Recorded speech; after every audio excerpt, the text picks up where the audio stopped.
Hermanos, nosotros no sabemos lo que viene.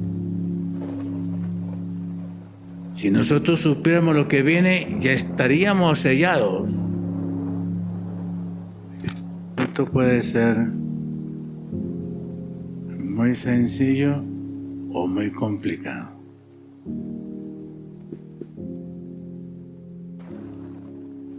Y todo depende, hermanos, de cómo ustedes han comenzado a vivir el conflicto que comenzó en el Edén y que va a terminar en la segunda venida de Jesús. Todo depende de eso, de cómo Nela, que es simpatizante, maneja el conflicto entre el bien y el mal en su vida.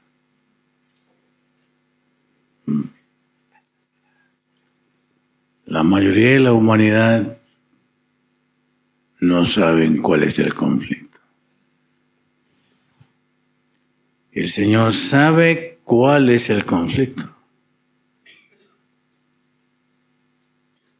Y por eso le dijo a la serpiente,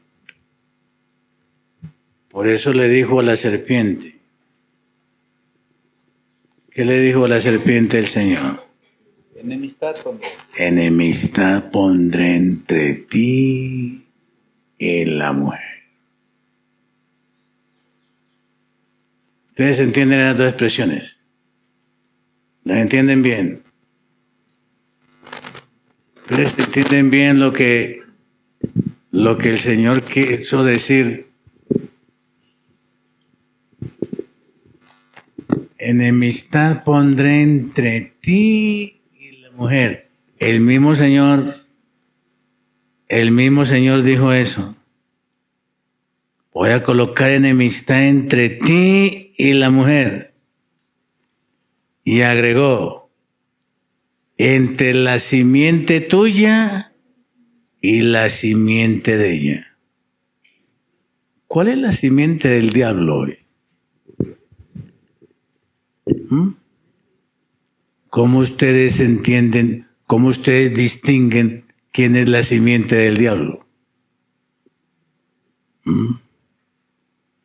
A ver, hagámoslo más concreto. Aquí entre nosotros, ¿quién es la simiente de la serpiente y quién es la simiente de la mujer?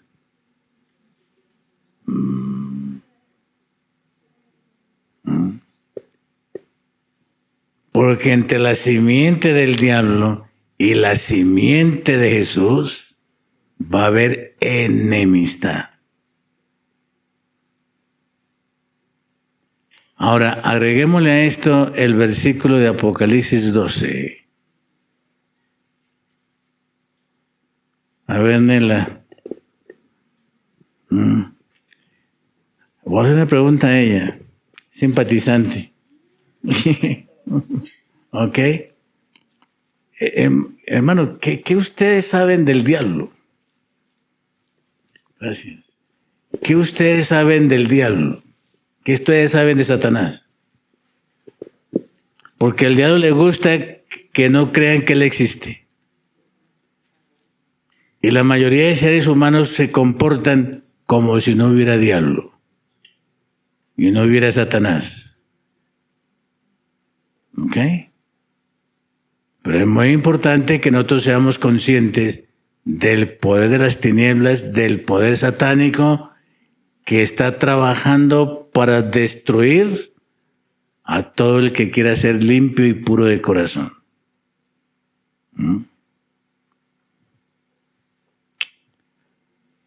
Así que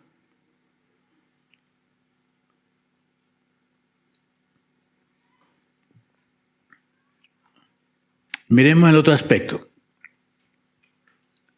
El Señor se ha propuesto salvar a un pueblo. El Señor se ha propuesto salvarnos a nosotros. Él sabe lo que es salvar. Yo creo que nosotros con mucha dificultad discernimos qué es lo que es salvar del pecado por el poder divino. Pero el Señor está en la campaña, en el trabajo de salvarnos. Y para Él salvarnos, Él no nos va a salvar por favoritismo. Él no nos va a salvar por conveniencia. Él va a salvar a los que sean liberados del pecado. Los que permanezcan en pecado no los puede salvar.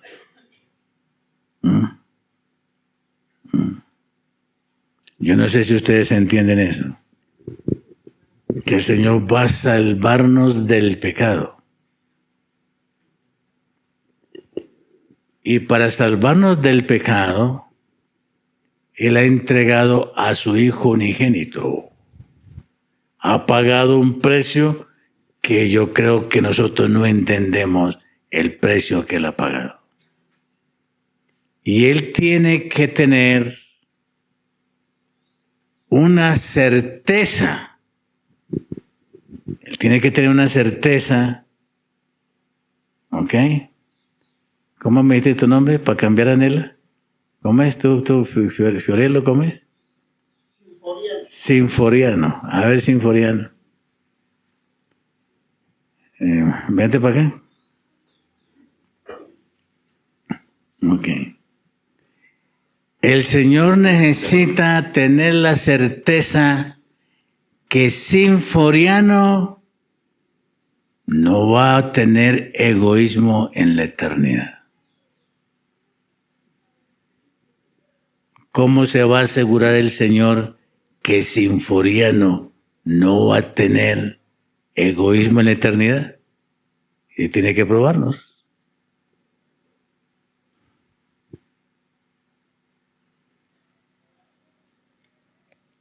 A otra pregunta.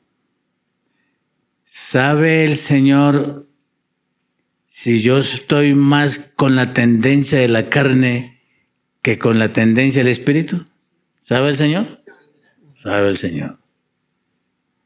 Como el Señor sabe si yo soy de la tendencia de la carne o de la tendencia del espíritu, el Señor quiere asegurarse que estoy en Él.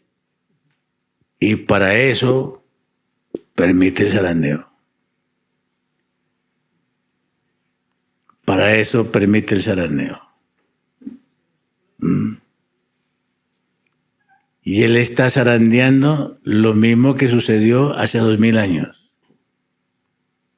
El Señor zarandeó al Sanedrín. El Señor zarandeó al judaísmo. El Señor zarandeó las sinagogas. El Señor zarandeó todo lo que era el pueblo de Dios. El Señor lo zarandeó. El Señor está haciendo lo mismo ahora.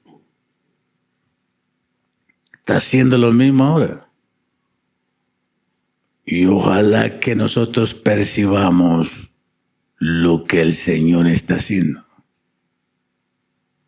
Si lo percibimos, el Señor nos va a preparar. Si no lo percibimos, vamos a perder la prueba. Hermanos, lo que está sucediendo ahora en el mundo es algo bien parecido a lo que sucedió hace 2000 años con el pueblo judío. Lo triste es que el pueblo judío no se dio cuenta. Y yo no sé si nosotros somos conscientes. Yo no sé si nosotros somos conscientes. Cuando el Señor zarandeó el movimiento del judaísmo, el pueblo judío, hace 2000 años, ¿cuántos rechazaron a Jesús?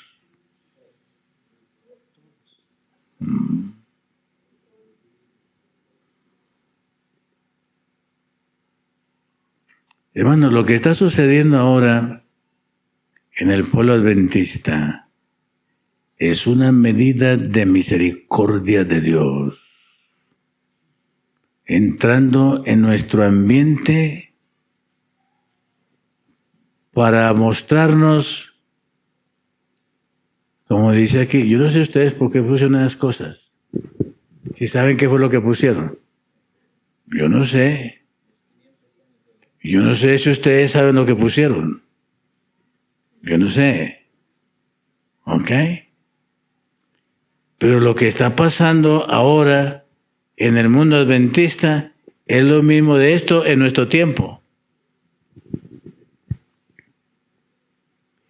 ¿Vivo solamente por la palabra? ¿Solamente la palabra? ¿Vivo solamente por la ley?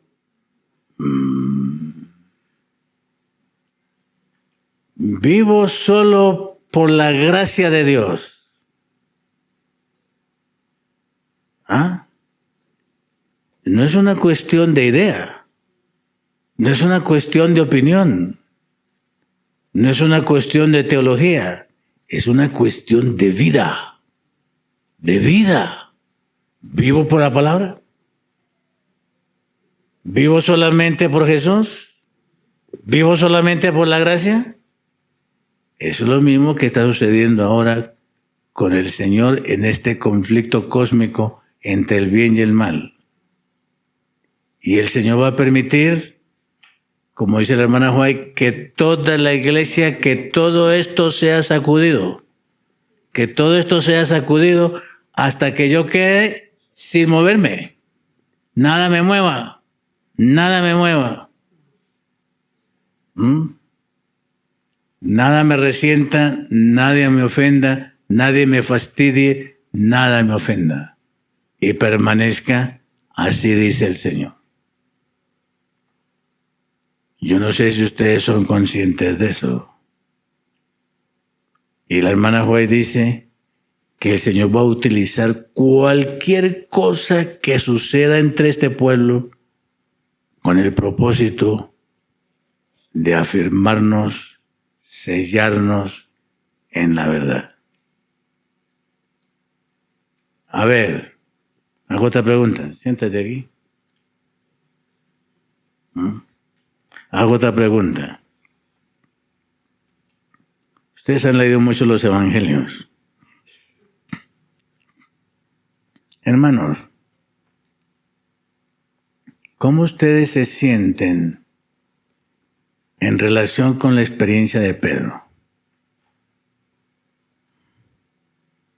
¿Ah? ¿Cómo ustedes se examinan en relación con la experiencia de Pedro?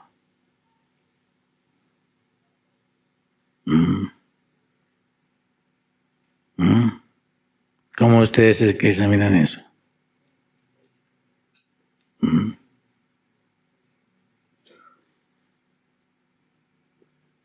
¿Cómo que fue que Pedro llegó a decir, no conozco a Jesús?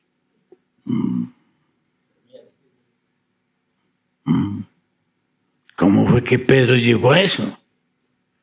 ¿Que no conocía a Jesús? Ay, hermana Elena. ¿Cómo fue que Jesús llegó, cómo que Pedro llegó a ese momento en que dijo que no conocía a Jesús? Y lo dijo con juramento.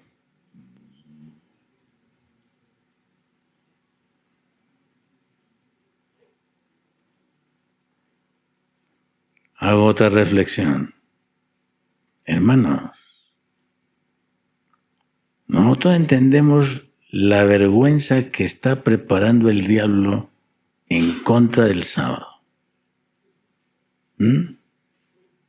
Ustedes saben lo que va a implicar dentro de poco que nosotros vayamos a una iglesia en sábado.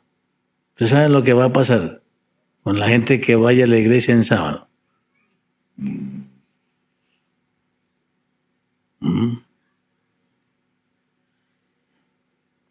Y el Señor sabe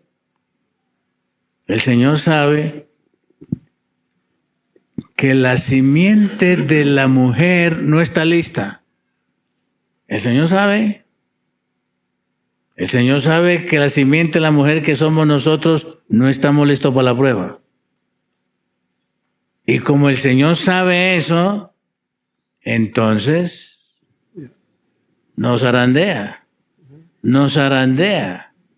con el propósito de que vengamos a la palabra, vengamos al Señor Jesús, vengamos a su gracia y nosotros seamos edificados en la roca.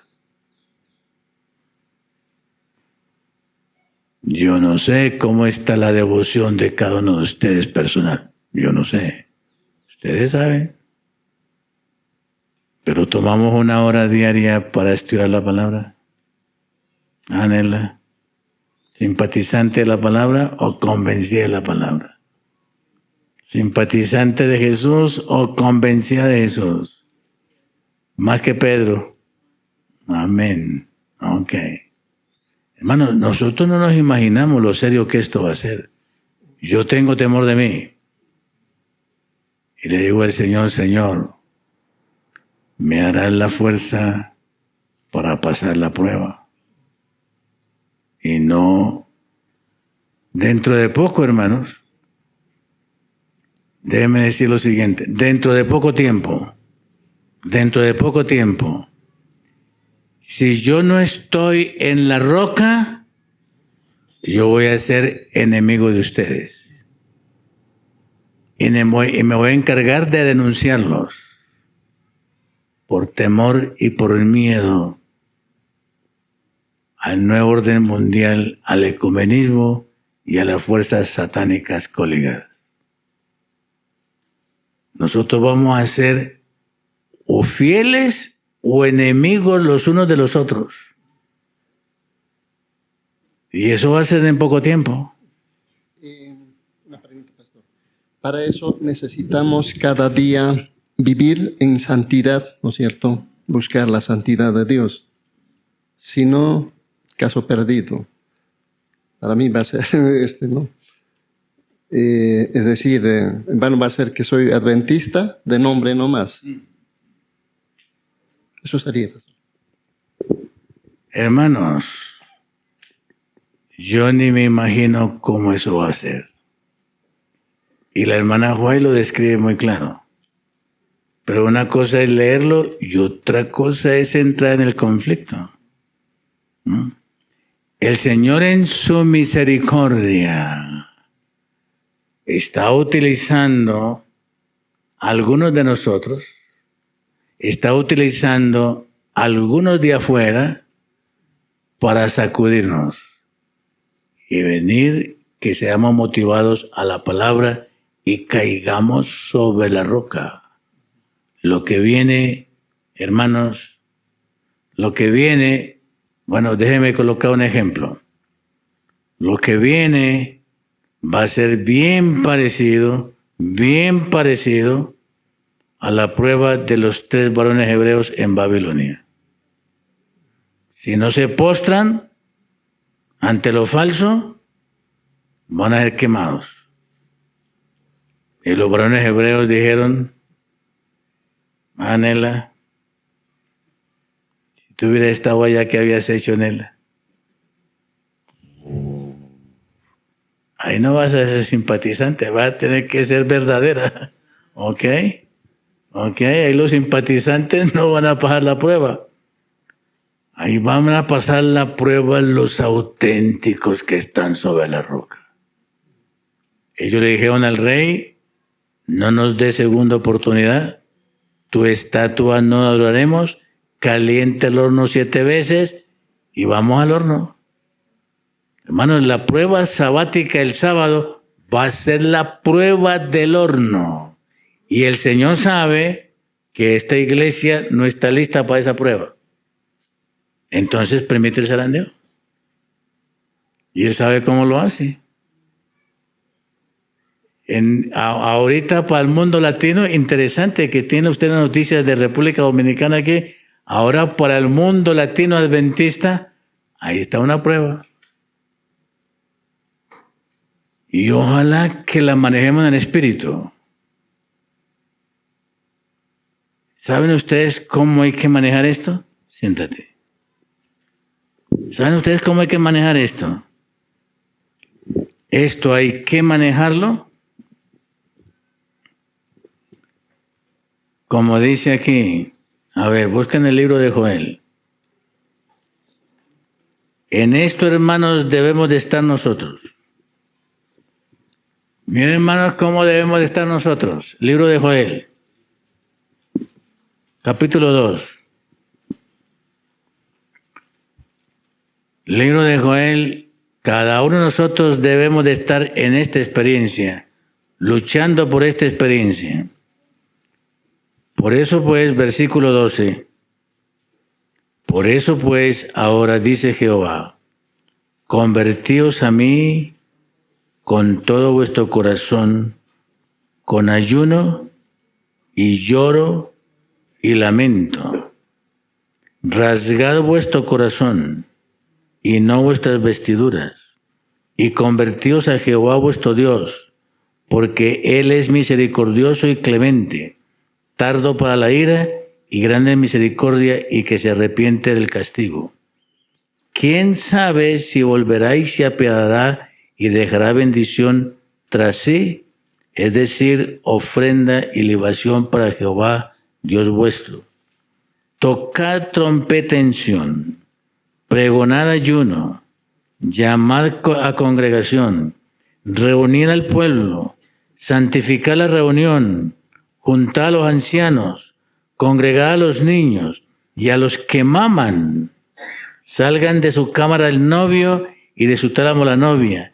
Entre la entrada y el altar lloren los sacerdotes ministros de Jehová y digan, perdona, oh Jehová, tu pueblo, y no pongas en oprobio tu heredad, para que las gentes se enseñoreen de ella, porque han de decir entre los pueblos, ¿dónde está su Dios? En eso es que hemos de estar nosotros ahora. Orando, ayunando, intercediendo entre el altar, entre el atrio y el altar, clamando al Señor, sálvanos, purifícanos. Hermanos, nosotros no sabemos lo que viene. Si nosotros supiéramos lo que viene, ya estaríamos sellados y estaríamos asegurados delante de Dios para pasar la prueba. Ya nosotros debemos de estar, hermanos, como Martín Lutero. ¿Ok? Aquí estoy, lo que diga la palabra, y no lo quemaron, no lo mataron, porque el Señor lo guardó. Cada hermana aquí, hermana Vilca, hermana Vilca, tú debes de estar aquí como la reina Esther. Si perezco, que perezca. Así debemos de estar. No simpatizando, Anela. Sólida en la palabra. Hermano, el conflicto que viene, a ver, ¿cómo va a terminar este conflicto? ¿Cómo va a terminar? A ver, los que han leído el conflicto de los siglos saben. ¿Cómo va a terminar este conflicto? Humanamente, ¿cómo va a terminar? Humanamente, ¿cómo va a terminar esto? Con decreto de muerte. Hermana Vilca, ¿estás lista para escuchar el decreto de muerte contra Marcelo? Para nosotros eso es teoría, doctrina, pero eso va a ser un hecho. Decreto de muerte para el matrimonio Vilca. ¿Nos vamos a arrepentir? ¿Estamos anclados en la roca? Esto no es juego. Esto no es deporte, hermanos. Esto no es simplemente hacer liturgia aquí. El asunto es tan serio que yo le digo al Señor, Señor, prepárame. No quiero arrepentirme como Pedro. No quiero negar los hermanos del sábado y menos acusarlos. ¿Qué clase de convicción necesitamos ahora? Y por eso el Señor está permitiendo las cositas de Santo Domingo. Es una cosquilla ahora. Lo que va a venir cada momento va a ser terrible. Y ojalá que nosotros estemos listos, hermanos. No nos imaginamos lo que viene. Imaginemos por un momento la escena, cargada de una solemnidad que trasciende los siglos. Nos encontramos en el primer siglo, en las laderas del Monte de los Olivos. El sol comienza a descender sobre el horizonte, bañando con una luz dorada y melancólica los muros de mármol blanco del Templo de Jerusalén, aquel edificio magnífico que parecía eterno, inquebrantable. Allí está el Maestro, Jesús de Nazaret, rodeado de sus discípulos. El aire es fresco, pero los corazones de aquellos hombres están turbados. Acaban de escuchar palabras que han sacudido los cimientos de su seguridad nacional y religiosa. Al señalar la grandeza del templo, Jesús ha pronunciado una sentencia devastadora: no quedaría piedra sobre piedra que no fuese derribada. En la intimidad de ese atardecer, alejados del ruido de la multitud, Pedro, Jacobo, Juan y Andrés se acercan con una pregunta que ha resonado a través de las edades, una pregunta que palpita hoy con más fuerza que nunca en el corazón de todo creyente sincero. Le dicen, según registra el evangelista en Mateo capítulo 24, versículo 3, dinos, ¿cuándo serán estas cosas y qué señal habrá de tu venida y del fin del siglo? No preguntaban solo por la destrucción de una ciudad, sin saberlo plenamente, estaban preguntando por el desenlace de la historia humana, por el momento culminante en que el conflicto entre la luz y las tinieblas llegaría a su paroxismo. Jesús, con la mirada puesta no solo en la Jerusalén condenada sino en las generaciones futuras, comenzó a descorrer el velo del futuro. Su discurso, una amalgama de advertencias prácticas y profecías escatológicas, no fue diseñado para satisfacer una curiosidad morbosa, sino para preparar el carácter de su pueblo. Habló de engaños, de guerras, de pestes, pero sobre todo, habló de una intensidad de sufrimiento que desafiaría la comprensión humana. En Mateo capítulo 24, versículo 21, el Señor declara, porque habrá entonces gran tribulación, cual no la ha habido desde el principio del mundo hasta ahora, ni la habrá. Esta declaración no es una hipérbole retórica, es una descripción literal de una realidad espantosa que se avecina. Y es aquí donde la voz de las Escrituras se une en una armonía perfecta y aterradora con la voz del espíritu de profecía. La mensajera del Señor, Elena de White, inspirada por el mismo espíritu que dictó los evangelios, nos invita a no apartar la mirada de esta realidad. Ella amplifica, con detalles de alta resolución espiritual, lo que los profetas bíblicos esbozaron. Nos advierte que el mundo no se está dirigiendo hacia una utopía de paz y progreso moral, sino hacia una crisis de magnitudes cósmicas donde la neutralidad será imposible. El testimonio de la mensajera y la realidad del mal. Al adentrarnos en el estudio de lo que la mensajera del Señor, Elena de White, ha escrito sobre estos tiempos, nos encontramos con una verdad que a menudo preferiríamos ignorar por comodidad espiritual, la retirada gradual pero constante del Espíritu de Dios de la tierra. Este es un concepto teológico profundo y terrible. La Biblia, en 2 de Tesalonicenses capítulo 2, versículo 7, habla de aquel que al presente lo detiene, refiriéndose al poder restrictivo que impide que el misterio de la iniquidad se manifieste en su totalidad. Mientras el Espíritu Santo contiende con el corazón humano y frena las pasiones viles de la raza caída, disfrutamos de una medida de paz y seguridad. Pero, ¿qué sucede cuando esa restricción es eliminada? Elena de White describe con pluma certera que, a medida que los hombres rechazan persistentemente la gracia divina, Dios retira su protección.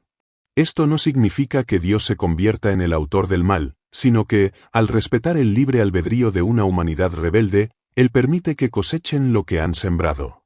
La mensajera del Señor explica que Satanás ha estado preparándose durante 6000 años para este asalto final. Su estudio de la mente humana es meticuloso, su odio hacia Dios y hacia aquellos que llevan su imagen es insaciable. Debemos comprender que los eventos finales no son simplemente desastres naturales o colapsos económicos fortuitos. Son, en su esencia más profunda, la manifestación del carácter de Satanás operando sin restricciones en aquellos que han rechazado la autoridad de Dios. Elena de White nos dice en el libro El conflicto de los siglos, en la página 614, que cuando el Espíritu de Dios se retire finalmente, el furor de Satanás se desatará sobre los habitantes de la tierra. La crueldad que veremos no tendrá parangón en la historia. Las pasiones humanas, no refrenadas por la gracia, se convertirán en instrumentos de destrucción inimaginables. El profeta Jeremías vislumbró este tiempo de angustia y exclamó en Jeremías capítulo 30, versículo 7, «¡Ah, cuán grande es aquel día! Tanto, que no hay otro semejante a él, tiempo de angustia para Jacob, pero de ella será librado». Note la dualidad, angustia extrema, pero también liberación. Sin embargo, para entender la liberación, primero debemos confrontar la magnitud del peligro. La Biblia y los escritos de Elena de White nos enseñan que el mundo entero se convertirá en un campo de batalla. No habrá lugar seguro geográficamente hablando, pues el conflicto será moral y espiritual. La maquinaria del engaño y la persecución. La estrategia del enemigo en estos días postreros es doble: engaño para seducir y fuerza para coaccionar.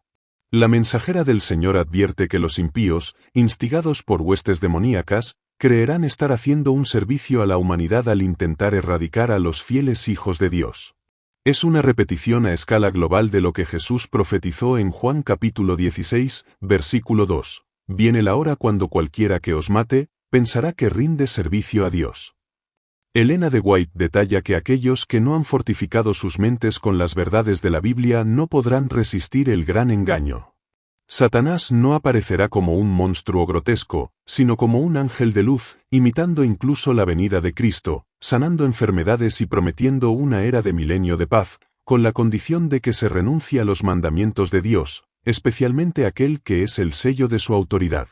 En este contexto, la pequeña compañía de los que guardan los mandamientos de Dios y tienen la fe de Jesús, como se describe en Apocalipsis capítulo 14, versículo 12, se convertirá en el objeto de un odio universal. Es vital entender la psicología de este odio.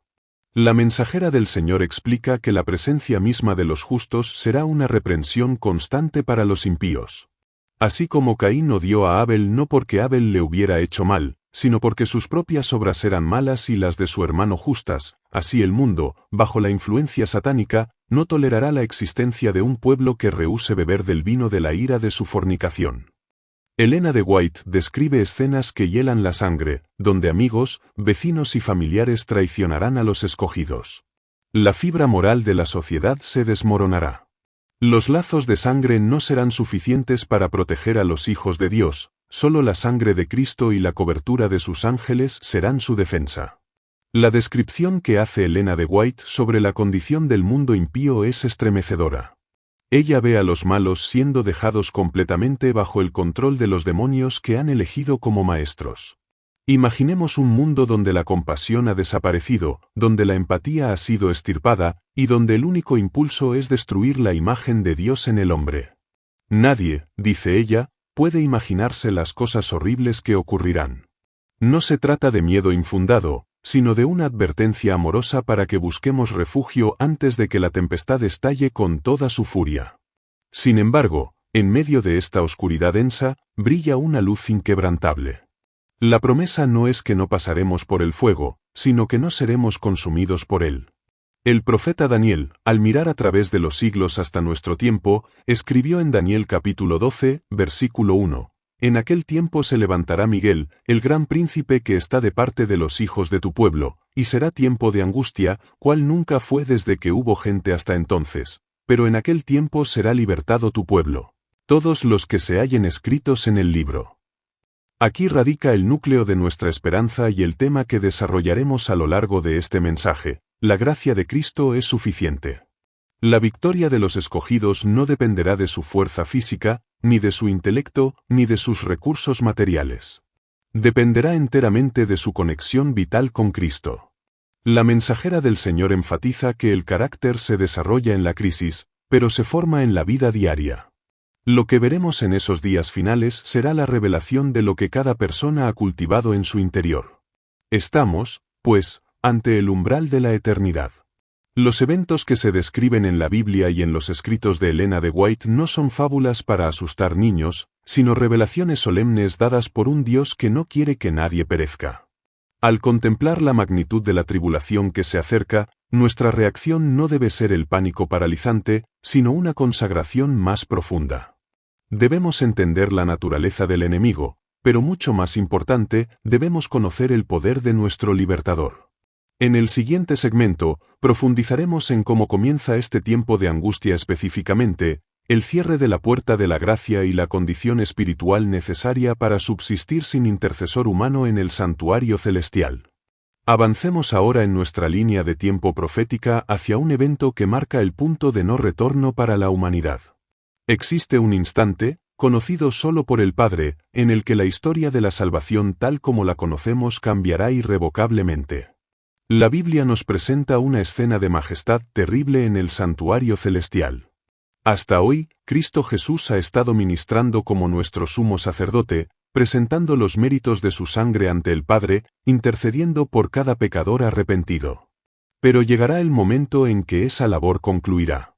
El profeta Juan, en la isla de Patmos, vio este desenlace.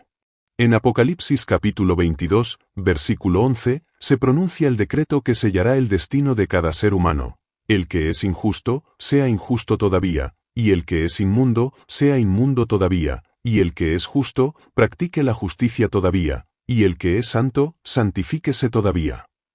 Estas palabras no son una simple observación, son una sentencia judicial. Indican que el tiempo de prueba, la oportunidad de cambiar de bando, ha terminado. La puerta de la gracia, que ha permanecido abierta durante milenios invitando a todo aquel que quiera, se cierra con un estruendo que retumba en los cielos.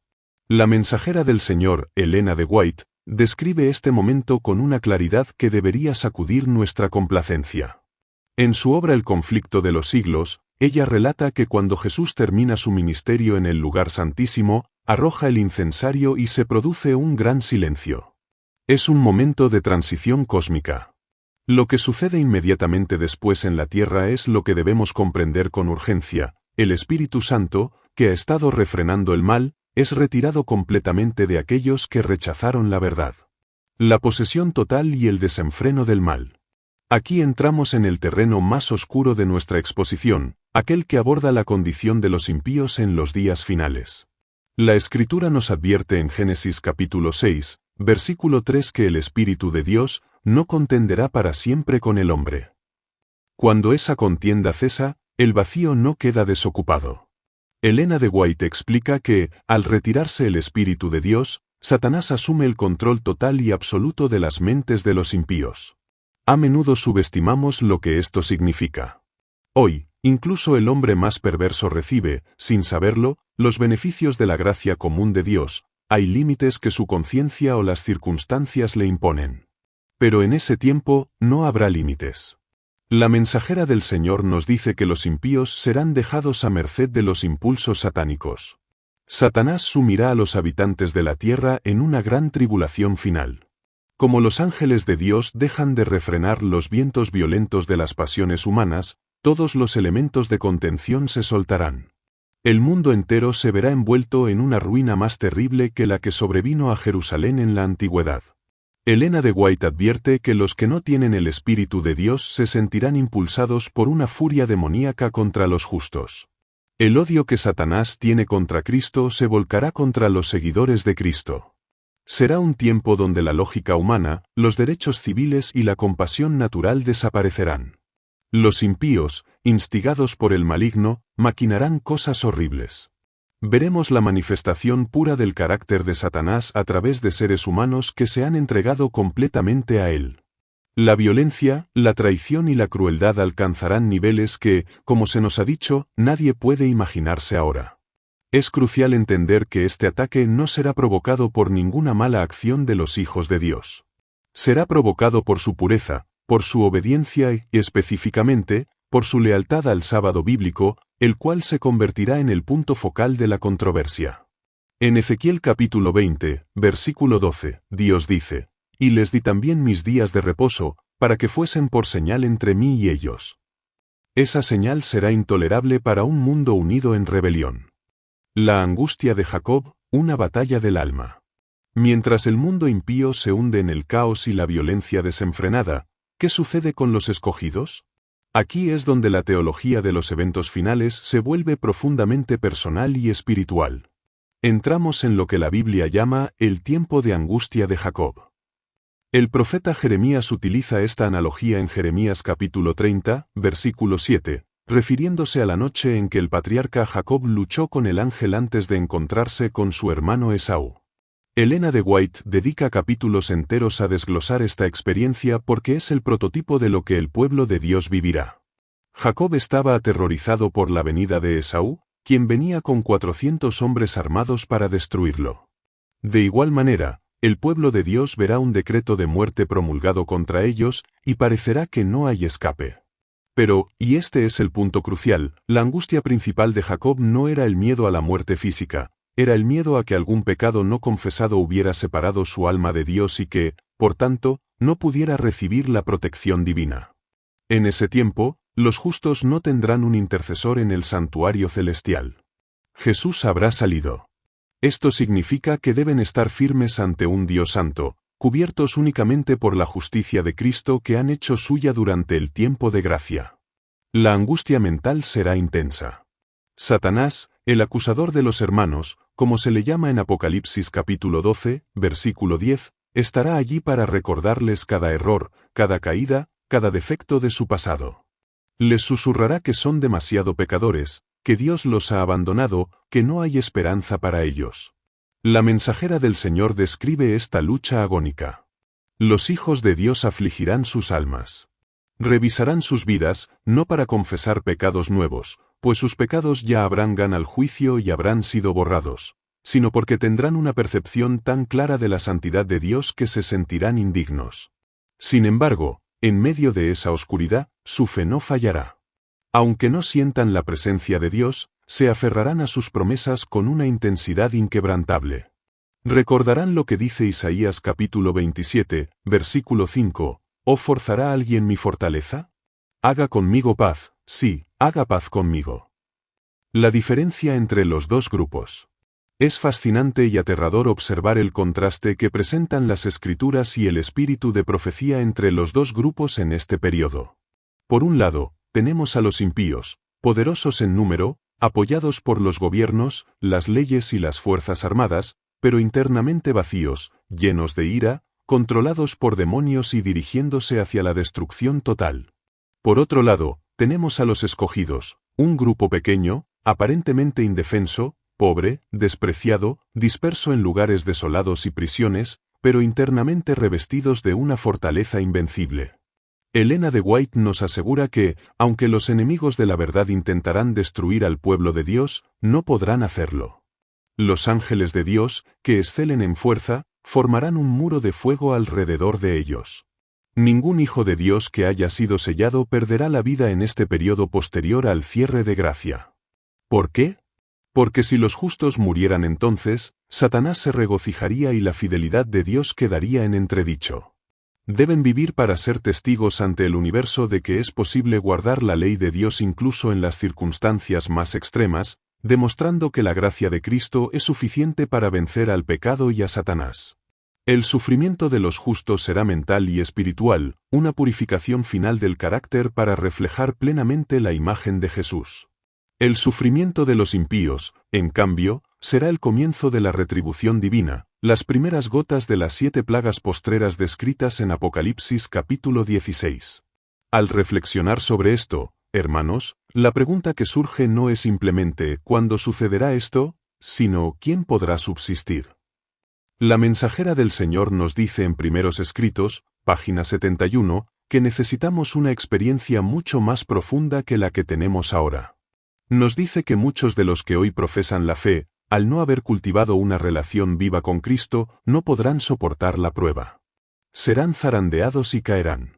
Pero aquellos que, por la gracia de Cristo, hayan aprendido a confiar en Él en las pequeñas crisis de la vida diaria, estarán preparados para la gran crisis final. Nuestra seguridad no radica en nuestra propia fuerza, sino en la promesa del Todopoderoso citada en Salmos capítulo 91, versículo 7. Caerán a tu lado 1000 y 10.000 a tu diestra, mas a ti no llegará. En el próximo bloque, exploraremos cómo Dios protege sobrenaturalmente a su pueblo durante las plagas y el momento culminante de la liberación, cuando la voz de Dios sacuda los cielos y la tierra. La narrativa profética nos lleva ahora a un escenario que desafía toda descripción humana.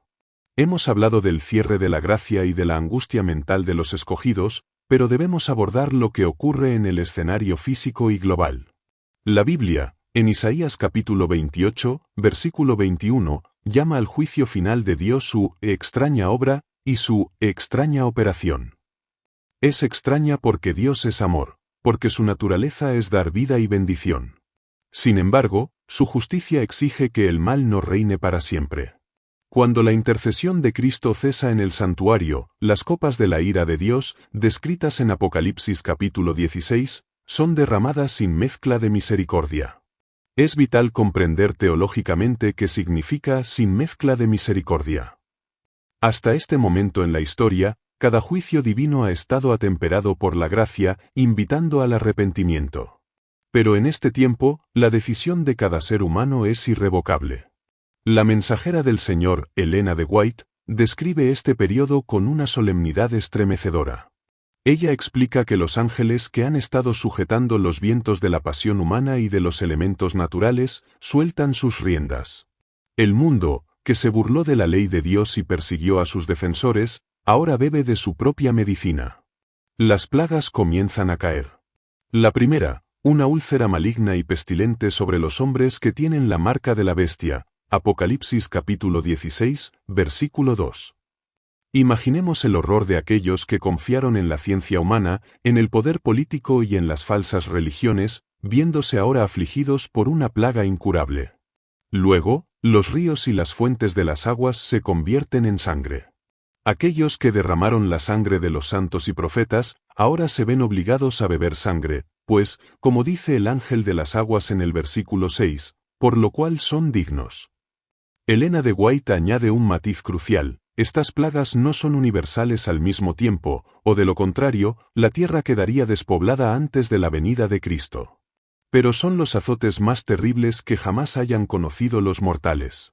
El sol, que ha sido adorado en diversas formas a lo largo de la historia pagana y en la apostasía cristiana al exaltar el día del sol sobre el sábado del Señor, ahora se convierte en un verdugo, quemando a los hombres con fuego y gran calor.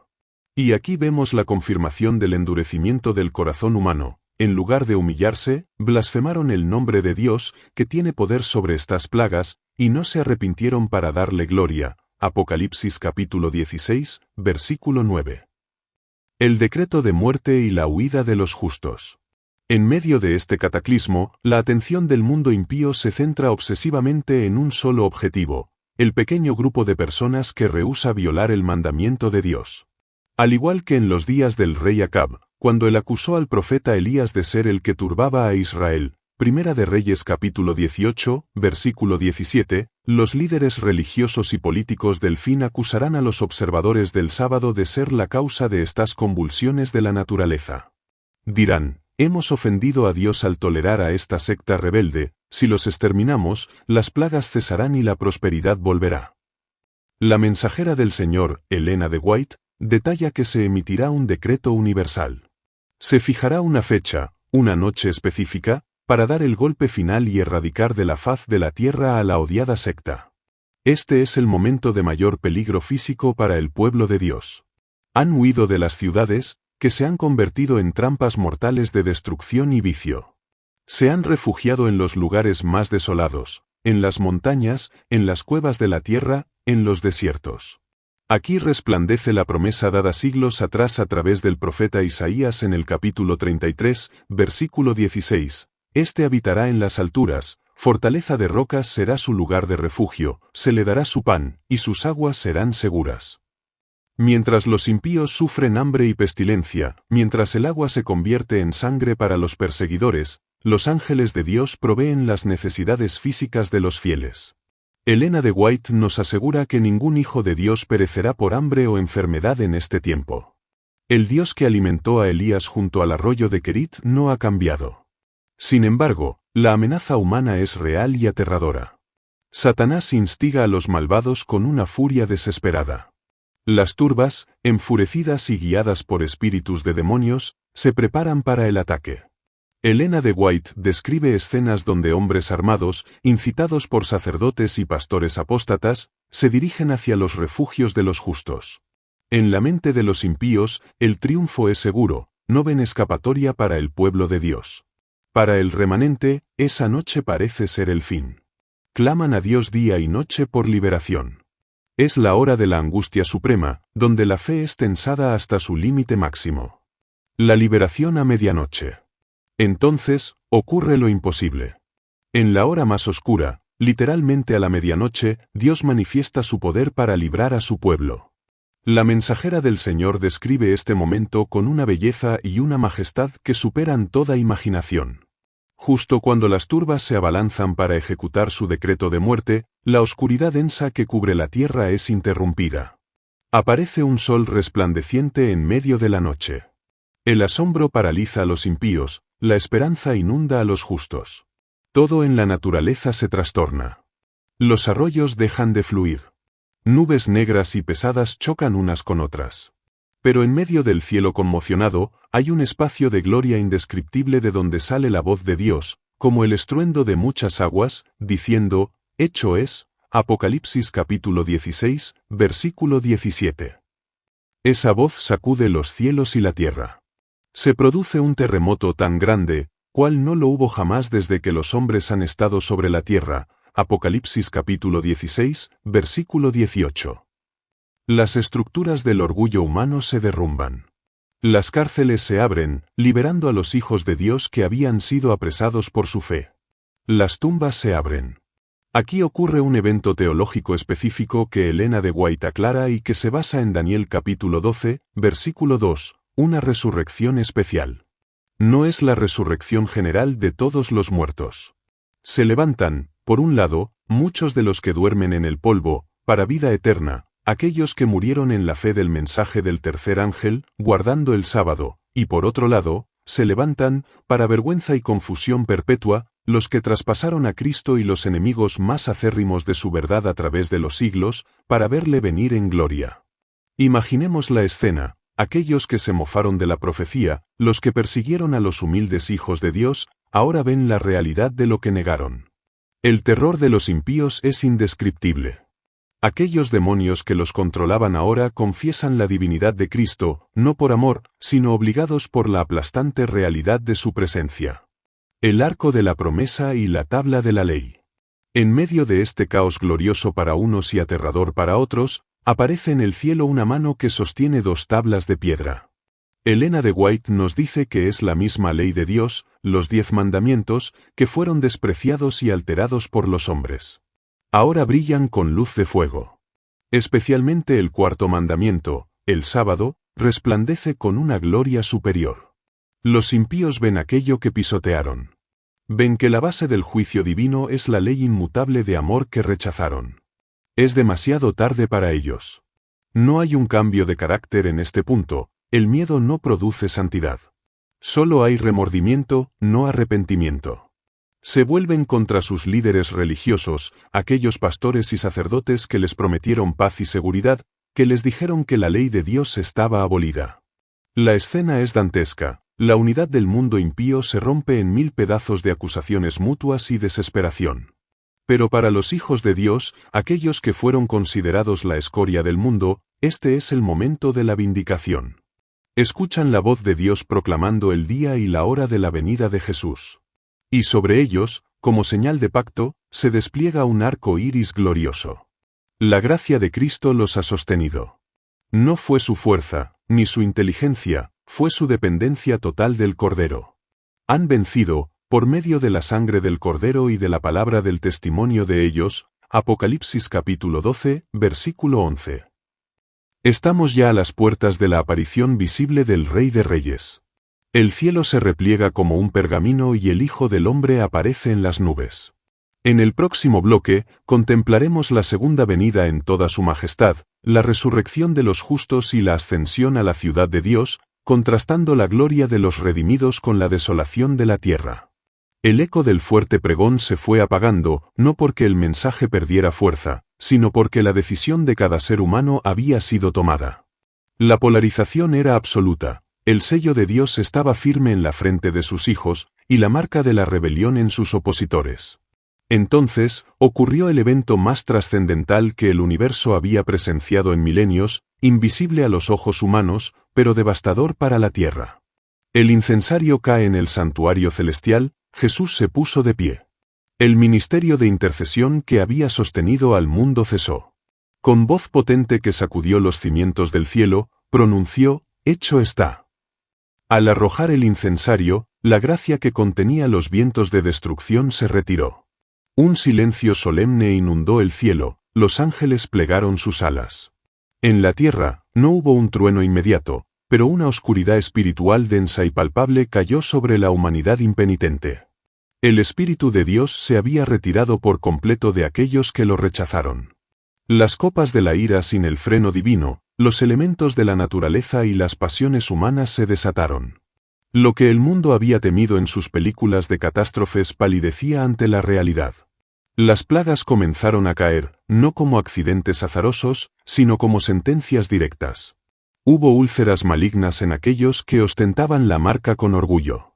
Los ríos y fuentes de agua se tornaron en sangre, un recordatorio brutal para quienes habían deseado derramar la sangre de los justos. El sol, antes fuente de vida, quemaba ahora con una intensidad abrasadora, y aún así, la humanidad no se arrepentía, sino que maldecía. La angustia de Jacob para el pequeño grupo de fieles, este fue el momento de la prueba suprema. Aunque su pan y su agua estaban asegurados como se había prometido, el terror psicológico y espiritual era inmenso. Al no haber ya intercesor en el santuario, Satanás intentaba por última vez quebrantar su fe, acusándolos de sus pecados pasados. Se sentían solos, rodeados de enemigos, como Jacob luchando contra el ángel. ¿Habrá sido perdonado mi pecado? ¿Habré fallado? Era el clamor en la noche oscura. Pero aunque sus rostros estaban pálidos y sus cuerpos temblaban, su fe no soltó el brazo de Dios. No oraban por librarse de la muerte, sino por no deshonrar el nombre de su Salvador.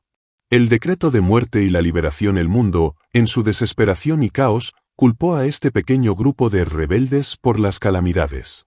Se fijó una fecha, un decreto universal para exterminarlos en una sola noche, supuestamente, recuperar el favor del cielo y restaurar el orden. La noche señalada llegó. Los ejércitos y las multitudes enfurecidas se abalanzaron contra los refugios de los justos. Parecía el fin.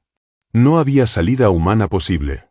Pero justo en la hora más oscura, a medianoche, el sol apareció brillando con toda su fuerza. El orden natural se invirtió. Un arco iris atravesó los cielos negros y una voz, más potente que cualquier trueno, resonó desde el trono de Dios diciendo, «Son ellos». Los impíos soltaron sus armas, paralizados por el terror de la majestad divina. Los justos levantaron la vista. La angustia se transformó en una esperanza inenarrable. El tiempo de la cautividad había terminado. La medianoche había marcado el punto de inflexión. Lo que comenzó con la liberación sobrenatural de los fieles se transformó rápidamente en un escenario de asombro cósmico. La tierra, que minutos antes se convulsionaba bajo los efectos de las plagas y la ira de las naciones, ahora se sacudía por una razón diferente, la presencia inminente de la divinidad. El temblor y la resurrección especial, el suelo se agitaba como las olas de un mar embravecido. Las montañas, que habían parecido eternas, se inclinaban y chocaban entre sí, mientras enormes rocas eran lanzadas al aire como si fueran guijarros. En medio de este cataclismo, ocurrió algo que desafió toda lógica biológica y geológica. Las tumbas se abrieron. No fue una resurrección general todavía, sino selectiva. De la tierra removida surgieron aquellos que habían muerto en la fe del mensaje del tercer ángel, levantándose glorificados para presenciar el cumplimiento de su esperanza. Pero también se levantaron otros, aquellos que lo traspasaron, los que se burlaron de su agonía en la cruz y los enemigos más acérrimos de la verdad a lo largo de los siglos, resucitados no para vida eterna, sino para contemplar la gloria del que despreciaron y enfrentar el terror de su propia condena. La pequeña nube negra entonces, en el horizonte oriental, apareció una pequeña nube negra. A los ojos de los impíos, no era más que otra señal atmosférica del caos climático, quizás una tormenta final. Pero para el remanente, que observaba con lágrimas en los ojos y el corazón latiendo desbocado, esa nube era la señal del Hijo del Hombre. Al principio, era del tamaño de la palma de una mano.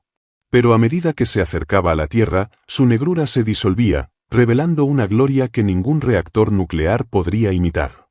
La nube se tornó en un blanco incandescente, su base era como fuego vivo, y sobre ella se arqueaba el pacto de paz, un arco iris de colores indescriptibles, más vivos que cualquier espectro de luz visto jamás en la tierra. El silencio se hizo en el cielo. Los vientos dejaron de rugir, el mar detuvo su furia. Toda la creación contuvo el aliento. La atmósfera se cargó de una santidad tan densa que los ejércitos que antes querían matar a los santos ahora caían al suelo, no por armas humanas, sino por el peso insoportable de su propia culpa ante la pureza absoluta que se aproximaba. El Rey de Reyes ya no venía como el carpintero de Nazaret, ni como el varón de dolores. Jesús descendía envuelto en llamas de fuego, coronado con muchas coronas, montado en un carro de nubes impulsado por alas de querubines y ruedas vivientes que cantaban Santo, Santo, Santo. Su rostro brillaba más que el sol al mediodía. Su presencia iluminó la geografía oscura del mundo entero, disipando las sombras de la noche final. Para los perdidos, esta luz era un fuego consumidor. Reyes, generales, magnates y burladores corrieron hacia las cuevas y las rocas, gritando con una desesperación que helaba la sangre: «Caed sobre nosotros y escondednos del rostro de aquel que está sentado en el trono». Preferían ser aplastados por granito sólido antes que enfrentar la mirada de amor infinito que habían rechazado. El dinero que habían acumulado fue arrojado a las calles, inútil, sus títulos y poder se desvanecieron como humo. Pero para el pequeño grupo de fieles, demacrados por el hambre, pálidos por la angustia de los meses anteriores, esa luz era vida. Levantaron sus rostros, iluminados ahora por la gloria divina, y exclamaron con una voz que resonó sobre el estruendo: «He aquí, este es nuestro Dios, le hemos esperado y nos salvará». La trompeta y el despertar de los siglos. Entonces, Jesús, con autoridad suprema, ordenó a sus ángeles detener el canto. Hubo un instante de silencio absoluto. El dador de la vida miró las tumbas de la tierra, desde los antiguos sepulcros de los patriarcas hasta las fosas comunes de los mártires y las tumbas frescas de los seres amados. Su voz, clara y potente como el sonido de muchas aguas, penetró la tierra y el mar: «Despertad, despertad, despertad, los que dormís en el polvo, y levantaos». La tierra entera tembló bajo el poder de ese mandato. De los rincones más remotos del planeta, los átomos se reorganizaron. El polvo obedeció a su creador. Fue el espectáculo más conmovedor de la historia. Niños pequeños se levantaron de sus ataúdes blancos y corrieron con brazos abiertos, no hacia juguetes, sino hacia los brazos de sus madres que, transformadas en un instante de la vejez a la eterna juventud, los recibían con gritos de júbilo indescriptible. Esposos y esposas, separados por la crueldad de la muerte o la enfermedad, se volvieron a mirar a los ojos, reconociéndose, pero viendo en el otro la perfección de la inmortalidad, sin arrugas, sin dolor, sin la sombra del cáncer o la debilidad. La transformación y la ascensión al mismo tiempo, los justos que estaban vivos experimentaron un cambio molecular instantáneo. La enfermedad desapareció. Las cicatrices se borraron. Los cuerpos deformados se enderezaron. La mortalidad fue absorbida por la vida. Ahora, con cuerpos gloriosos, semejantes al de su Salvador, sus pies se despegaron del suelo. No necesitaban tecnología ni naves espaciales. Una fuerza de atracción divina, el amor, los elevaba. Se unieron a la inmensa nube de resucitados, formando un ejército de millones vestidos de blanco, ascendiendo hacia el mar de vidrio. Al mirar hacia abajo, vieron la tierra devastada, el escenario de su sufrimiento y prueba, quedando atrás, reducida a ruinas y desolación, donde Satanás y sus ángeles quedarían confinados en la soledad de un planeta muerto por 1000 años. Pero ellos ya no miraban atrás, sus ojos estaban fijos en Jesús. El reencuentro en el mar de vidrio, el viaje a través de las estrellas fue un cántico de victoria. Al llegar a la ciudad santa, la Nueva Jerusalén, que brillaba con la gloria de Dios, se detuvieron frente a las puertas de perla. Allí estaba Jesús. No como una figura lejana, sino cercano, tangible. Con sus propias manos, aquellas que aún conservaban las marcas de los clavos como único recuerdo de la crueldad humana, colocó las coronas sobre las cabezas de los vencedores. A cada uno le dio un nombre nuevo, una piedra blanca y un arpa de oro. Pero el momento más sublime no fue recibir la corona, sino escuchar su voz, suave y llena de orgullo, diciendo: «Bien, buen siervo y fiel, entra en el gozo de tu Señor». Allí se formó un cuadro perfecto. Adán, el primer hombre, miró al segundo Adán, Cristo. El Padre de la humanidad, que había perdido el Edén, cayó a los pies del Redentor.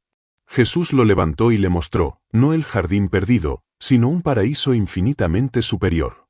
Adán abrazó a su Salvador, y la familia humana, rota por milenios de pecado, dolor y separación, estaba finalmente completa otra vez. El cántico final, los 144.000, aquellos que pasaron por la gran tribulación y vieron la tierra desmoronarse sin perder su fe, entonaron un cántico nuevo que nadie más podía aprender, un canto de experiencia, de victoria sobre la bestia y su imagen. Pero luego, todas las huestes de redimidos unieron sus voces. El universo entero vibró con la melodía. No había notas discordantes. El conflicto de los siglos había terminado. El pecado ya no existía. El dolor era un recuerdo lejano que solo servía para magnificar el gozo presente. Mirando el rostro de Jesús, sin velos, sin intermediarios, comprendieron por fin la profundidad del amor que los había rescatado. Y mientras las puertas de la ciudad se abrían de par en par, dando la bienvenida a los peregrinos a su hogar eterno, una verdad resonó en cada corazón, más fuerte que cualquier trompeta: el gran conflicto ha terminado. El pecado no existe más. Todo el universo está purificado. Una misma pulsación de armonía y de júbilo late a través de la vasta creación. De aquel que todo lo creó, manan vida, luz y contentamiento por todos los ámbitos del espacio infinito. Desde el átomo más imperceptible hasta el mundo más vasto, todas las cosas, animadas e inanimadas, declaran en su belleza sin mácula y en júbilo perfecto, que Dios es amor.